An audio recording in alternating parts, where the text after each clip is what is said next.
हरि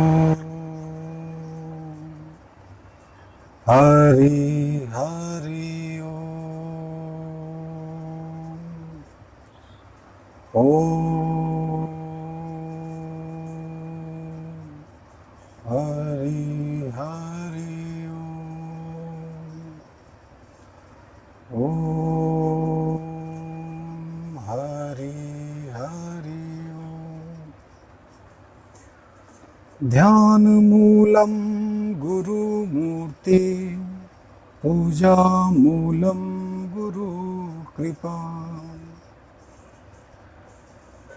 ध्यान मूलम गुरुमूर्ति पूजा मूलम गुरु पदम मंत्र मूलम गुरुवाक्यम मोक्ष मूलम गुरु कृपा गुरुर्ब्रह्मा गुरुर्विष्णु गुरुर्देवो महेश्वराय गुरु साक्षात् परम ब्रह्म तस्मै श्री गुरुवे नमः। ओम शांति शांति शांति। वासुदेव सुतं देवं कंस चाणूरमर्दनं देवकी परमानंदं कृष्णं वंदे जगद्गुरुं। श्री कृष्ण गोविंद मुरारे हे नाथ नारायण वासुदेव। श्री कृष्ण गोविंद हरे मुरारे हे नाथ नारायण वासुदेव। राधे कृष्ण कृष्ण कृष्ण राधे कृष्ण कृष्ण कृष्ण राधे कृष्ण कृष्ण कृष्ण। पितुमात स्वामी सखा हमारे पितुमात स्वामी सखा हमारे हे नाथ नारायण वासुदेव। श्री कृष्ण गोविंद हरे मुरारे हे नाथ नारायण वासुदेव। श्री कृष्ण गोविंद हरे मुरारे हे नाथ नारायण वासुदेव। अच्युतं केशवं राम नारायणं कृष्ण दामोदरं वासुदेवं हरि। अच्युतं केशवं नारायणं कृष्ण दामोदरं वासुदेवं हरि। हरे कृष्ण कृष्ण कृष्ण राधे कृष्ण कृष्ण कृष्ण श्री कृष्ण गोविंद हरे मुरारे हे नाथ नारायण वासुदेव। ओम। आज सर्वप्रथम हम गीता के उस ज्ञान में प्रवेश करते हैं, उस समृद्ध ज्ञान में प्रवेश करते हैं जिसे गीता का सार कहा जाता है। अगर आपने अध्याय 2 को समझ लिया तो आपने पूरी गीता समझ ली, कृष्ण के मर्म को समझ लिया, कृष्ण के तथ्य को समझ लिया। गीता के अध्याय 2 को सांख्य योग भी कहा जाता है, आत्मा का विज्ञान कहा जाता है। तो हमें क्यों आत्मज्ञान लेना चाहिए जीवन में?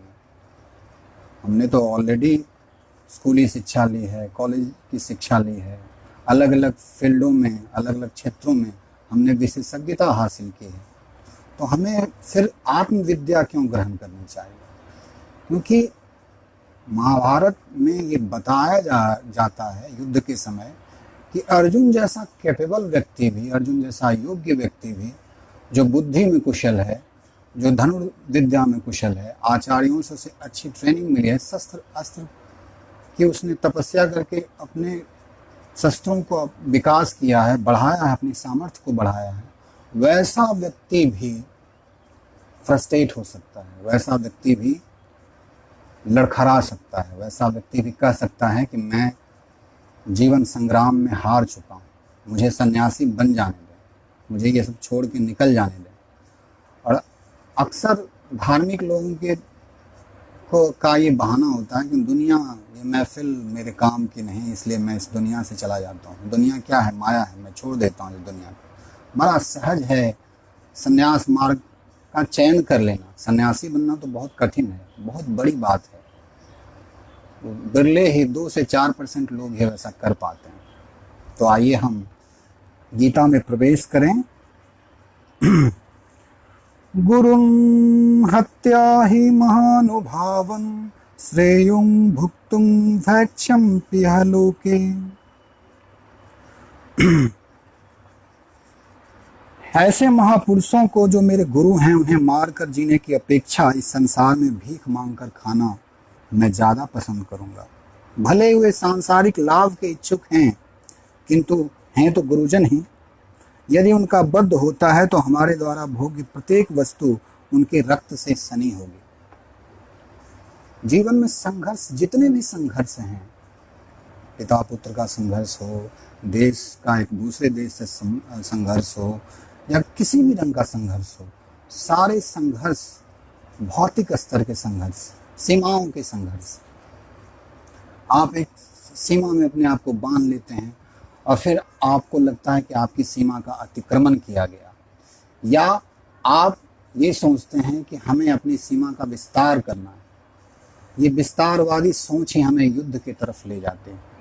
और अर्जुन कहते हैं कि मैं इन महापुरुषों पे बाण चला के, इनकी हत्या करके रक्त रंजित जो मुकुट है वो मैं धारण करूंगा, हमारे भाई धारण करेंगे, उससे मुझे क्या लाभ मिलेगा?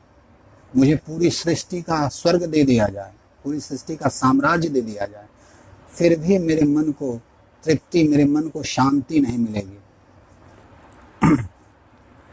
कार्पण्य दोष उपहतः स्वभावः पृच्छामि त्वाम धर्म सम्मूढ़ चेता यत् श्रेयः स्यात् निश्चितम् ब्रूहि तत्मये शिष्य अहम साधि माम त्वाम प्रपन्ने।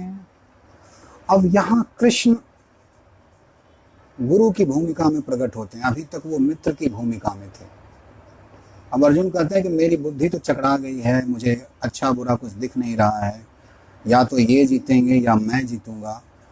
जीतने के बाद भी इससे हमें कोई लाभ नज़र नहीं आ रहा, मैं क्या करूं? अब आप मुझे बताओ। कहते हैं कि बुद्धि जब थक जाती है, टूट जाती है, तो या तो वो आत्महत्या की तरफ आदमी को ले जाता है या आत्मसंघर्ष की तरफ ले जाता है। उसे विवेक के शरण में आना ही पड़ेगा, क्योंकि विवेक से ही आपको आनंद की प्राप्ति होगी। जो सच्चिदानंद आपके अंदर बैठा हुआ है, विराजमान है, उस आनंद की प्राप्ति बुद्धि से नहीं हो सकती। बुद्धि से आप कई धन पैदा कर सकते हो, बुद्धि से आप कई तरह के आविष्कार कर सकते हो, बुद्धि से आप बाहर की संरचनाओं को बदल सकते हो, अच्छे रोड, बिजली, इलेक्ट्रिसिटी, सारी कुछ, हॉस्पिटल, सब कुछ बना सकते हो। लेकिन बुद्धि जीवन आपका नहीं बना सकता। वो वैसा ही है, मैंने पहले भी कहा था कि वैसा ही है कि आपके पास बांसुरी हो और आपको बजाने आता ही नहीं हो। बांसुरी किस काम की? ठीक है, बजाने के लिए बांसुरी भी चाहिए, लेकिन बजाने वाला भी तो चाहिए। विवेक के लिए वो कृष्ण के शरणागत हो रहे हैं कि हे कृष्ण, अब मैं असमर्थ हूँ, अब मैं समझ नहीं पा मैं कैसे निकलूं। ये मेरे परिजन हैं, अगर इनकी हत्या करता हूँ तो कहीं ना कहीं मेरे अंदर भी कुछ टूटेगा, और ये टूटेंगे तो मैं भी टूट जाऊंगा।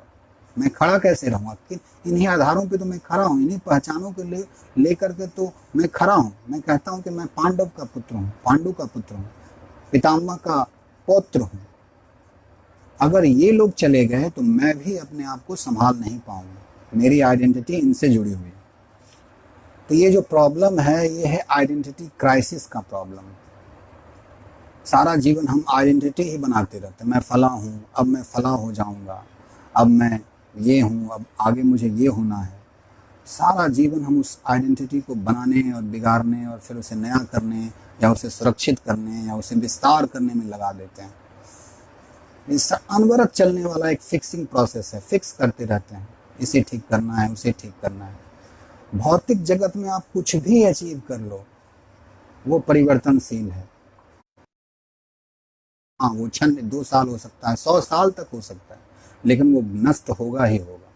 वो आपको चिर शांति कभी नहीं दे सकता। भौतिकता आपको शांति नहीं दे सकती। कलम से आप गाली लिखो कि कविता लिखो, किसी के उपदेश लिखो, सुंदर पद लिखो, इसमें कलम का क्या दोष, भौतिकता का क्या दोष। एक मेरे मित्र हैं, वो किसी संस्था से जुड़े हुए और उनका बड़ा आग्रह है कि वो संन्यास मार्ग में जाएं, जबकि अभी युवा हैं, उनकी संभावना है, जॉब अच्छी लग सकती है, इंजीनियरिंग कर रहे हैं या कर चुके हैं शायद, लेकिन उनकी इच्छा है कि मैं संन्यास मार्ग में जाऊं। बड़ा आकर्षण होता है कभी कभी कि संन्यास में चले जाएं, लेकिन जो है वो जीवन में वो 4 वर्ण आश्रम जो है उसमें उससे गुजर के जाने में। सारे लोग अगर सन्यासी हो जाएं, जैसा कि अर्जुन चाह रहे हैं, तो मैं भीख मांग लूंगा, भिक्षा मांग लूंगा, लेकिन इनका बद्ध नहीं करूंगा। मुझे स्वर्ग भी दे दो, फिर भी मुझे इनका बद्ध नहीं करना है। मुझे पता है कि स्वर्ग भी मुझे शांति नहीं दे सकते। कई कई के पास पूरा राजमहल था, लेकिन शांति नहीं थी। लोक निंदा, भगवान राम का वनवास, सारा धन, सारा वैभव था, लेकिन मन शांति नहीं है। मन शांति क्यों नहीं है? क्योंकि आपने उन चीजों को पकड़ रखा है जो नष्ट हो जाने वाले, उनमें भरोसा कर रखा है जो बदल जाने वाले हैं। और जो बदल जाने वाले हैं वो, उनको असत्य तो नहीं कहा जा सकता, लेकिन उनको मिथ्या कहा जा सकता। गलती ये हो गई कि हमारे धर्माचार्यों ने, बहुत लोगों ने कहा कि संसार मिथ्या है, और उस मिथ्या का अर्थ इन्होंने ये लगाया कि एकदम झूठ है। संसार पूरी तरह से झूठ नहीं है। अगर पूरी तरह से झूठ होता तो ये मेरा फेसबुक पे प्रसारण ये भी झूठ है, आपका सुनना भी झूठ है। संसार सत्य है, लेकिन आंशिक सत्य है, रिलेटिव ट्रूथ है। इसका एक एक्सपायरी डेट है, आपके बॉडी का एक एक्सपायरी डेट है, आपके जीवन का एक अलग अलग लेवल है। आप उस लेवल से गुजरते हो, एक स्तर से आप ऊंचा जाते हो। अब बच्चे थे, किसी के पुत्र थे, बड़े हुए, शादी की, आप किसी के पिता हुए, पितामह बनिएगा, आगे जाकर दादाजी बनिएगा, और भी रिलेशन निभाइएगा। तो ये स्तर है जीवन के, इन स्तरों को हम जीते हैं, स्तरों से हम गुजरते हैं। और हम कहें कि नहीं, हमें छलांग मार। कुछ रेयर लोग हैं, शंकराचार्य जैसे, उन्होंने भी अपनी माँ से अनुमति मांगी, तब वो सन्यास में गए। सन्यास बड़ा शुभ है, लेकिन सन्यास यहाँ घटना चाहिए, मन में घटना चाहिए, क्योंकि मन में संसार बसा है। आप हिमालय पे बैठो, क्या फर्क पड़ता है? मन में तो वही सारी दुनिया घूम रही है आपकी। एक मजाक है कि साधु एक गांव में आए, बड़ा उनका स्वागत हुआ, मंगल गाए गए, उनकी स्तुति की गई, चरण वंदना की गई। एक व्यक्ति उनके पास गया और कहा कि महाराज, मैं बहुत परेशान हूँ। साधु ने कहा, बच्चा, मुझे पता है, अगर तुम परेशान ना होते तो तुम इतनी देर से बैठे नहीं रहते। सारे लोग निकल गए, तुम बैठे हो, मैं समझ गया कि तुम्हें बहुत बड़ी परेशानी है। कहा, महाराज, मैं अपनी पत्नी से परेशान हूँ, क्या करूँ? तो उन्होंने उसे करीब बुलाया, कहा कि बैठो बैठो, तुम अपनी पत्नी से परेशान? अरे मैं भी अपनी पत्नी से ही भाग के सन्यासी बनाऊं, पत्नी से मुक्त नहीं हो सकते तुम, ये तो मजाक है। कहने का मतलब है, जीवन से आप मुक्त नहीं हो सकते। पत्नी आपके जीवन के हिस्से हैं, बच्चे आपके जीवन के हिस्से हैं, करियर आपका जीवन का हिस्सा है, संबंध आपके जीवन का हिस्सा है। आप उसको झटक के ये कह सकते हैं कि मैं निकल गया इससे बाहर, इतना आसान नहीं है, क्योंकि आप जहाँ भी जाओगे मन आपके साथ जाएगा। ये वही कहानी पंचतंत्र की कौवा शिकायत कर रहा था पूरे जंगल में कि भाई, मेरा तो कोई सम्मान नहीं है, लोग मुझे सम्मान देते नहीं, जहाँ भी जाऊँ मुझे गालियाँ पड़ती हैं। तो एक वृद्ध कौवे ने कहा कि तुम्हारा स्वभाव ही तुम्हें लोगों से विरक्त कर भगा देता है। लोग तुम्हें भगा, तुम कहीं भी चले जाओ, जंगल चले जाओ, पर्वत चले जाओ, तुम हो तो कौवे ही, काँव काँव करोगे, ध्यान रहेगा क्षुद्र चीजों पे ही। तो तुम कैसे मुक्त होगे जब तक तुम अपने अंदर आमूल चूल परिवर्तन नहीं लाते। बाहर की चीजें तुम्हारा सहायक हो सकती है, तुम्हारा गुरु नहीं हो सकती, तुम्हारी आइडेंटिटी नहीं हो सकती। लेकिन हम लोग क्या करते हैं, अपनी गाड़ियों को अपने सर पे रख देते हैं, अपने धन को अपने सर पे रख देते हैं, अपनी उपलब्धियों को अपने सर पे ढोए चलते हैं। एक छोटा सा बच्चा मिलता है, उसके साथ मुस्कुरा नहीं सकते, उसके साथ खेल नहीं सकते, क्योंकि अकर है, अरे हम तो ये हैं। तुम्हारी प्रतिष्ठा में उसे कोई रुचि नहीं है, उसे रुचि है कि तुम उसके साथ खेलते हो। जीवन को भी इन सब चीजों से रुचि नहीं है, सामाजिक रुचि मर्यादा हो सकती है। तो गीता ज्ञान जो है ये अध्याय 2, ये आइडेंटिटी क्राइसिस को बताता है। तुम्हारा जो व्यक्तित्व है वो एक क्राइसिस में है, एक संकट में है, क्योंकि तुम एक झूठे चेहरे को लेकर घूम रहे हो। उस चेहरे का कोई सार नहीं है, और झूठ तुम्हें, तुम कुछ भी कर लो, सारी विद्या पालो, सारी शिक्षा पालो जीवन की, कुछ भी कर लो, मुक्त नहीं हो सकते। तो उपाय क्या है? उपाय ये यूनिवर्सिटीज नहीं सिखा सकती। उपाय सिखाता है आत्मविद्या, आत्मज्ञान, जो विवेक की यात्रा है। आप अभी तक आपने बुद्धि की चालाकियां लिखी, बुद्धि की यात्रा लिखी, कुशलता पाई। अर्जुन बहुत कुशल था, उस समय का one of the top student था अपने फील्ड में। पांडव भी थे, लेकिन Arjun one of the top student गिना जाता था। लेकिन क्या हुआ, एक तो टूट जाऊंगा, अगर इनको तोड़ूंगा, ये तो मेरे ईंटें हैं, आधार हैं, इनको तोड़ूंगा तो मैं टूट जाऊंगा। तो वो प्रार्थना आप करते हैं, थक हार के वो प्रार्थना करते हैं। और माफ करना, समर्पण से ही ज्ञान घटता है, अकड़ से नहीं घटता। अगर आपको अकड़ है तो आप ज्ञान प्रकट नहीं समझ रहे हैं, वो शिक्षा है। दूसरों के बारे में जानना बड़ा आसान है, ट्रिग्नोमेट्री जानना, इंजीनियरिंग जानना, या शरीर के विज्ञान को जानना। मैंने कहा था वो छोटी विद्या है, लेकिन वो अपरा विद्या, रोजी रोटी चलेगी, थोड़ा बहुत समाज सेवा कर लोगे आप।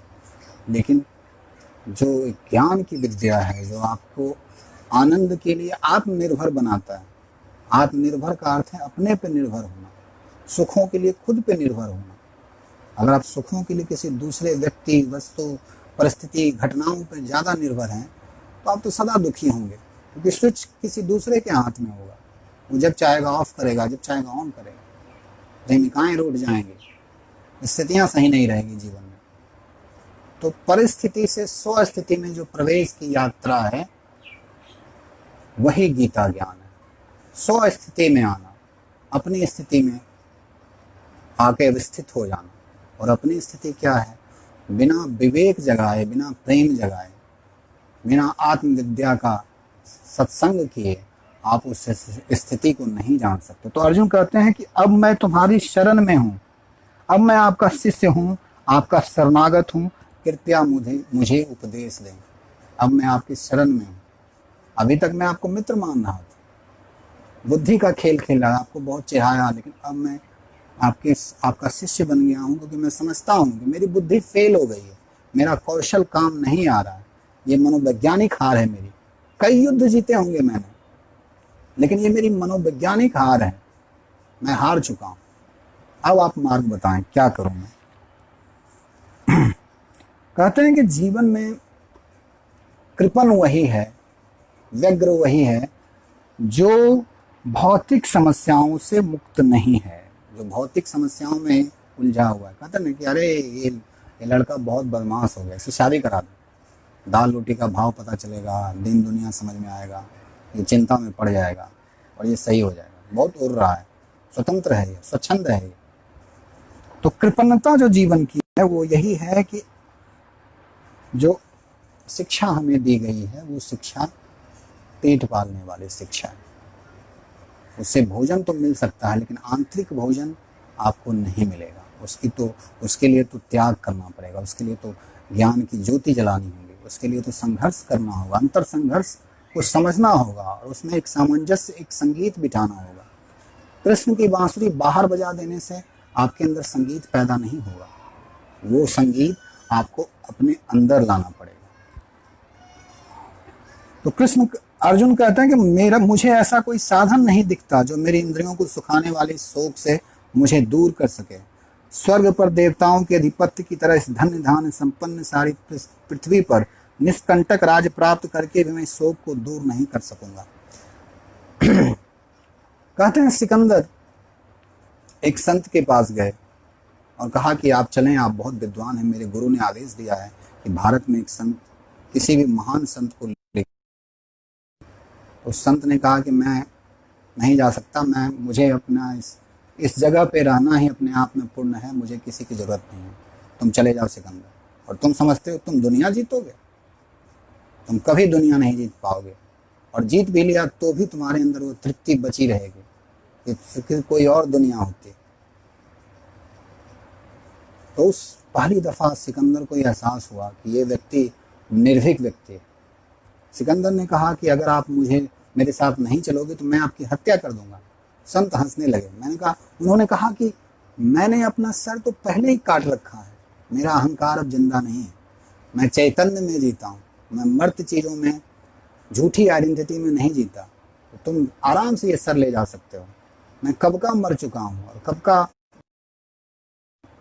तो सिकंदर ने पहली दफा कहा कि अगले जन्म में अगर मैं कुछ बनूं तो मैं आपके जैसा बनना चाहूंगा।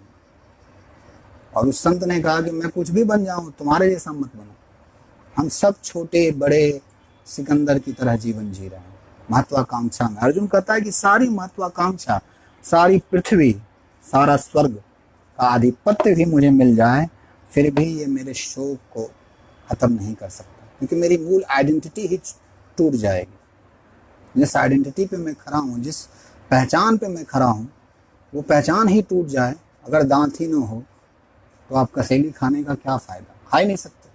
आइडेंटिटी ही चली जाएगी। भोगने वाला ही अगर झूठा हो तो सारे भोग बेकार हो जाते हैं। संजय उवाचा, संजय कहते हैं, धृतराष्ट्र को रिपोर्ट करते हैं संजय, इस प्रकार कहने के बाद शत्रुओं का दमन करने वाले अर्जुन ने कहा कि हे गोविंद, मैं युद्ध नहीं करूंगा, और चुप हो गया। मैं युद्ध नहीं करूंगा, युद्ध नहीं कर सकता। किन पे बाण चलाऊं? अगर मैं उन पे बाण चलाऊंगा तो घायल तो मैं खुद ही होऊंगा, चलाने वाला भी मैं खुद और घायल होने वाला भी मैं खुद। ऐसी बेवकूफी मैं क्यों करूं? मैं युद्ध नहीं कर सकता। मेरी बुद्धि नहीं आती कि मैं क्यों करूं। संजय खबर करते हैं धृतराष्ट्र को, और शायद धृतराष्ट्र खुश हो रहे होंगे कि चलो अर्जुन अब युद्ध नहीं करेगा, तब तो मेरे पुत्र की विजय निश्चित है। क्योंकि दुर्योधन तो युद्ध के लिए आतुर है, महत्वाकांक्षा के लिए आतुर है। उसे सत्य से कोई लेना देना नहीं, उसे अपनी महत्वाकांक्षा पूरी करनी है।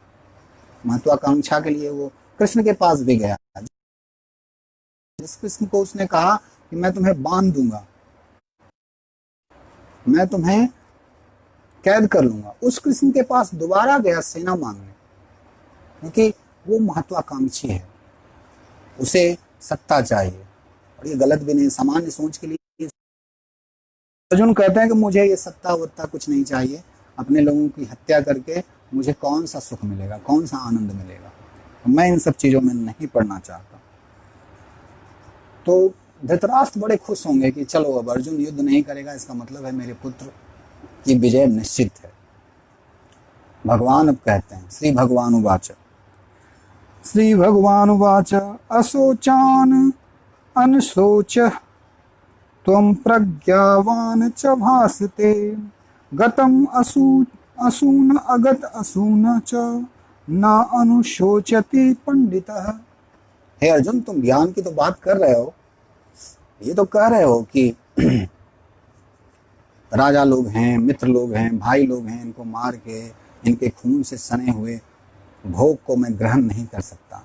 लेकिन तुम पंडितों जैसी बात नहीं कर रहे हो, तुम प्रबुद्धों जैसी बात नहीं कर रहे हो, बच्चों जैसी बात कर। जैसे बच्चे चॉकलेट के लिए रोते हैं, छोटी छोटी फल के लिए रोते हैं, तुम बच्चों जैसी बात कर रहे हो, तुम पंडितों जैसी बात नहीं कर रहे हो, क्योंकि तुम्हें अपना पता ही नहीं।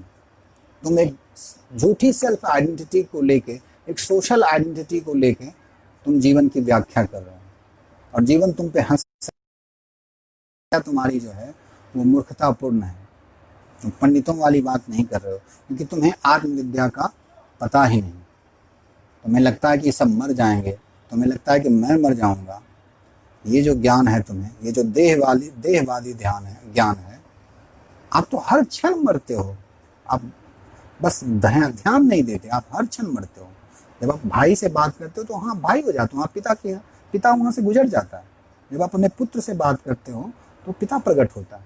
जब आप पुत्र बन जाते हो, आपकी आइडेंटिटी कोई फिक्स आइडेंटिटी नहीं हो। समय के साथ आपके डेटा से, आपकी सूचनाओं से बदलते रहता है।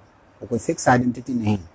जो समझते हैं कि पहचान हमारी है, आप सोचते भले हो उन चीज़ों, लेकिन आपकी आइडेंटिटी हर चीज बदल रही है। गहरी नींद में सोते हो तो वो क्या है? वो क्षणिक मृत्यु हुई तो है। कुछ पता नहीं समाज का, देश का, न फ्यूचर प्लान, न की चिंता, कुछ भी नहीं है। गहरी नींद में चले गए।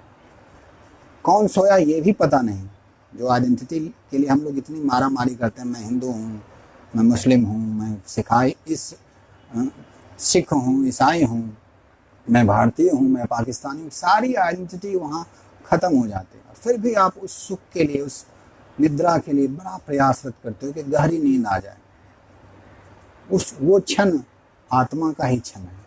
वो क्षण आत्मा का ही क्षण है जब आप गाढ़ निद्रा में चले जाते हो। भले ही वो थोड़ा सा सोया हुआ है, उसी को तो जगाना है, उस अनुभव को, कि सब कुछ खोने के बाद भी आप सुखपूर्वक सोते हो, आनंद से सोते हो। ना त्वेवाहं जातु नासं, ना त्वं नेमे जनाधिपा, ना चैव न भविष्यामः सर्वे व्यमतः परम। ऐसा कभी था ही नहीं कि मैं नहीं था, तुम नहीं थे, और ये राजा लोग नहीं थे। हमें लगता है कि तुम इनको मार रहे हो या तुम मरने वाले हो। ये बात सही है, तुम्हारी आइडेंटिटी टूटेगी। ये बात सही है, तुम्हारा बॉडी टूटेगा, लेकिन तुम नहीं टूटोगे। तुम इन सब के पीछे साक्षी चैतन्य हो, इन सब का आधार हो, पावर हाउस हो। तुम कलम नहीं हो। कलम तुम्हारा है कुछ देर के लिए, तुम्हें इस्तेमाल करने के लिए दिया गया। ये जीवन क्या है? एक सराय है, एक आवास है। कहते हैं एक साधु एक राजा के दरबार में आया और कहा कि मैं महल में आया और कहा मैं इस सराय के मालिक से मिलना चाहता हूँ। प्रहरी बड़े गुस्से हुए, क्या बोलते हो? राजमहल है, हमारे राजा का तुम अपमान करो। नहीं, ये तो सराय है। क्योंकि 60 साल पहले मैं आया था तो इसका मालिक कोई और था।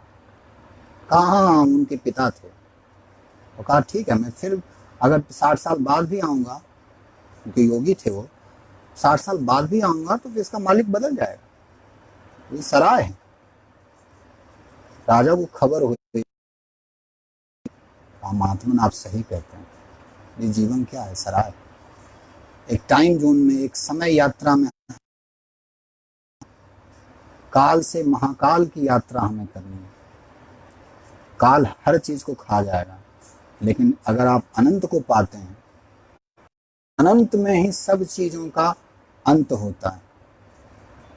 और जब तक आप अनंत ना हो जाएं, क्योंकि सीमा में दुख है, सीमा में परेशानी है, मेरा घर, मेरी बाउंड्री, मेरे खेत, मेरा देश,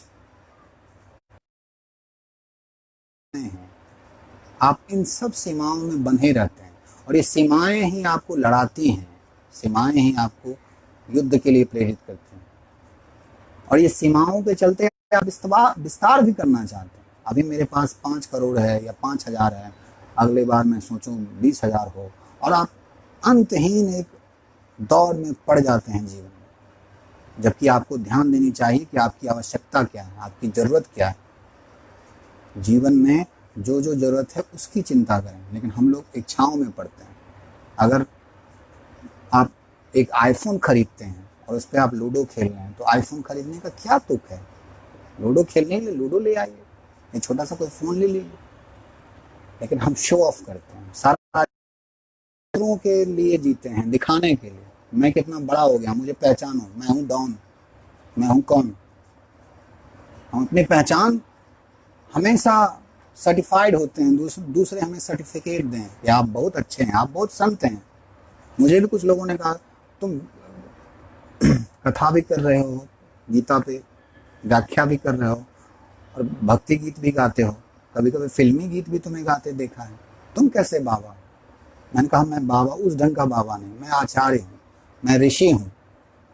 ऋषियों की अपनी संतानें होती थी, ऋषियों का अपना परिवार होता था, वो जीवन के वादी लोग नहीं थे, धर्म के जानकार थे। जंगल बड़ा विद्वान कौन मिलेगा? हालांकि जनक के गुरु अष्टावक्र थे, लेकिन अष्टावक्र के भी तो पिता थे, अष्टावक्र के भी तो माता थी। ये जो सन्यासी परंपरा है, मैं इसका बहुत ज्यादा समर्थन नहीं करता हूँ। सम्मान करता हूँ सन्यासी परंपरा की, लेकिन इसका समर्थन नहीं करता है। एक लिए चेतना जागृत होनी चाहिए। अगर आप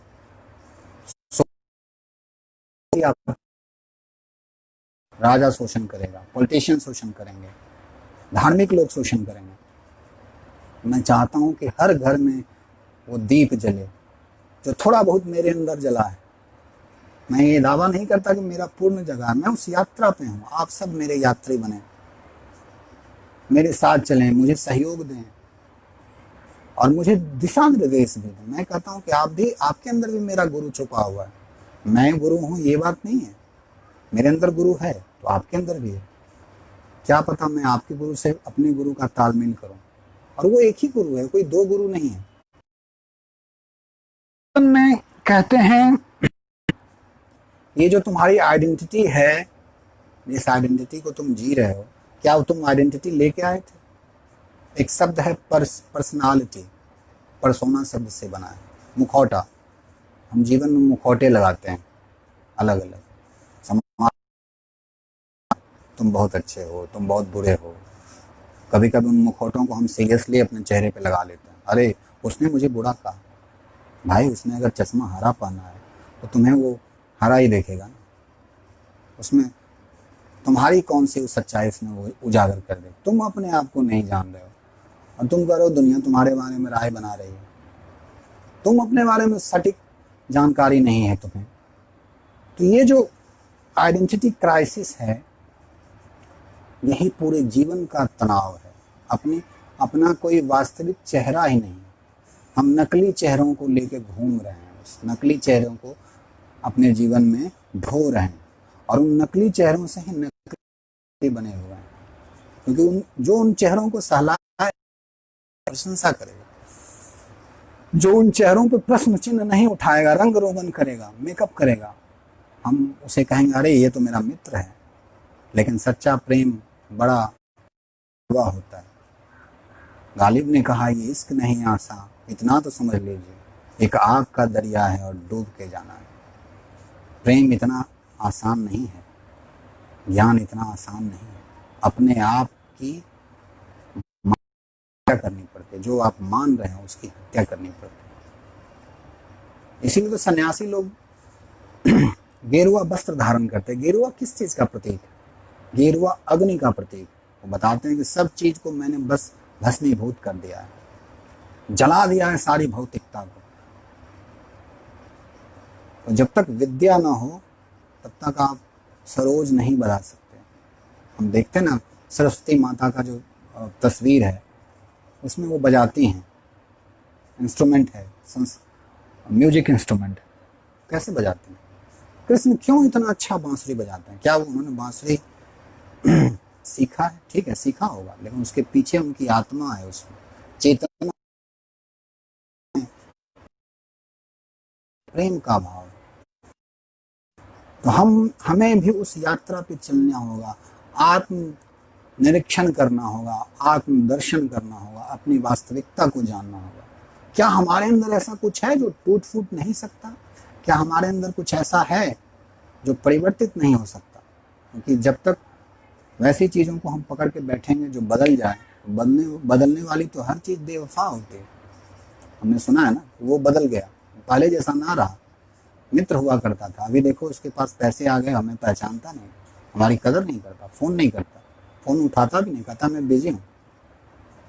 और जो बदल जाए उसके पीछे अगर आप भागोगे तो भागते रहो, एक दिन खत्म हो जाएगा, सारा गेम खत्म।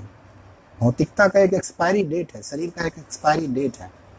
उस एक्सपायरी डेट के परे एक जीवन है, एक अमृत का जीवन है।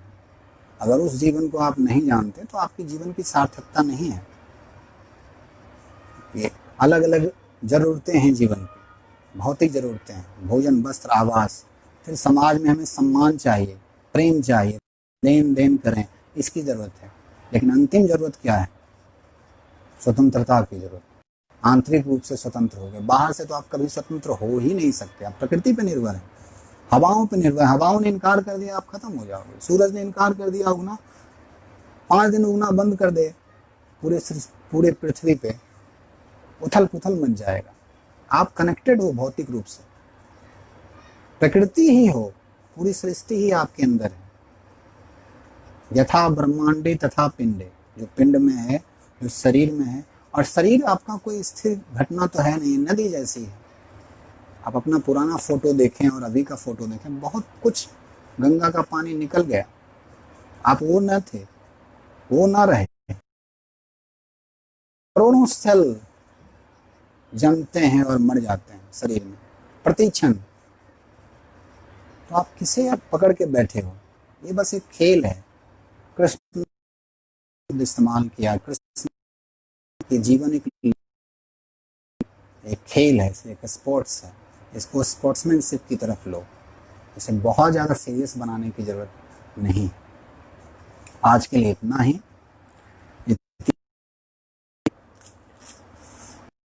थोड़ा नाम संकीर्तन। श्री कृष्ण गोविंद हरे मुरारे, हे नाथ नारायण वासुदेवा, हरे कृष्णा कृष्णा राधे कृष्णा कृष्णा कृष्णा गोविंद बोलो, हरे गोपाल बोलो, गोविंद बोलो, हरे गोपाल बोलो, राधा रमन हरे गोविंद बोलो, गोविंद बोलो बोलो, राधे कृष्णा कृष्णा कृष्णा राधे कृष्णा कृष्णा कृष्णा, राधे कृष्णा गोपाल कृष्णा, राधे कृष्णा गोपाल कृष्णा, राधे कृष्णा गोपाल कृष्णा, राधे कृष्णा गोपाल कृष्णा। उस श्री कृष्ण भगवान को नमन है। और ये सत्संग जारी रहेगा अगले दिन। अंत में मैं आप सबों के मंगल की कामना करता हूँ। सर्वेषां स्वस्तिर्भवतु, सर्वेषां शान्तिर्भवतु, सर्वेषां पूर्णं भवतु, सर्वेषां मंगलं भवतु, सर्वे